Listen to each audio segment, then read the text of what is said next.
Anyway, guys, the one thing about social media, it will force you to talk, even though you will pretend to be okay with everything that is currently going on. But at the end of the day, you will have no choice but to say something. Let's get to start today. No, the rest of the house is Samara Pezong. Welcome to True Entertainment. Thanks so much for joining me. So don't forget to subscribe, rate, like, comment. Happy Thursday. Please take care of yourself. I love you. Anyway, guys, so yesterday, Saleka had no choice but to post this. As you can see, it is him, Singabako, and Bomelele with the caption, I wonder why posting Singabako makes me a bad person, but he's mine and I'm his. So people in the comment section are saying that you are too old for this one, Musam Saleko. We are not saying that don't post the Singabako. We are saying that why are you posting Singabako only knowing very well that you have four other grandchildren, sneeze children, and for your cars, guys. So it means that those grandchildren are not important compared to Singabako. We understand that the Oterelo is currently in Musumbe,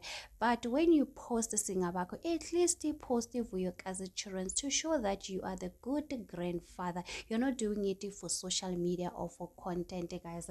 So people under the comment section, guys, there's a lot of division. Some are saying that there's nothing wrong with Musam Saleko he's doing. At the end of the day, he stay with his Singabako. So when he's going to Mayene's house and he found Singabako, so he likes taking picture with Singabako. At the end of the day, he has no choice but to spend time with Singabako. So Uvuyaka's kids are not around. We cannot force him to post Uvuyaka's kids. I mean, posting the same picture 1,000 times just to prove a point. So you are not a bad person. It's just that whatever you're doing is totally unfair. Some are saying that yes, you are a bad person.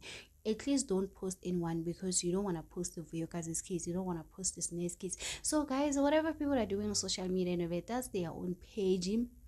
He has a right to do whatever he likes. Anyway, guys, tell me in the comment section, do you think Musam Salaka is fair for saying that people think he's a bad person just because he's posting Singabako? Anyway, guys, do not forget to subscribe, to like, comment. Happy Thursday. Please take care of yourself. I love you. Bye.